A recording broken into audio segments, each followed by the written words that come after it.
सांगड़ में अवां खे ख़बर ॾींदा हलूं। डिस्ट्रिक्ट रिपोर्टर महमूद कायम खानी जी रिपोर्ट मुताबिक़ एसएसपी सांगड़ कैप्टन सद्दाम हुसैन जी हिदायतुनि ते जारी मौसर सिरीफ़ चेकिंग ऐं नाकाबंदीअ जे दौरान संजोरो बाईपास ते एसएचओ सांगड़ अली अकबर खोखर जी टीम जो जवाबदारनि जे आम्हूं साम्हूं थी पिया।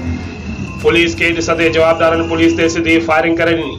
क्रॉस फायरिंग के नतीजे में 3 जवाबदार फरहान अली उर्फ भक्त रहंदड़ दादू गुलजार सुहागू रहंदड़ खेरपुर मीरस महर अली चांडियो रहंदड़ टंडो अलयार के जख्मी हालत में गिरफ्तार करे वरतो है। जांच दौरान मालूम थियो है तो जवाबदार सांगड़ एडमोर पेट्रोल पंप ते फुर ऐं सांगड़ जिले में बिन पुलिस मुकाबलन के केसन में भी मुलविस है।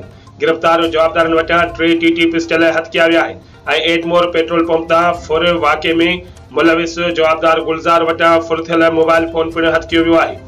गिरफ्तार जवाबदार जामशोरो हैदराबाद ऐं सांगड़ जिलन में फुर पुलिस मुकाबलन समेत केतरनि संगीन केसन में घुर्बल हुआ।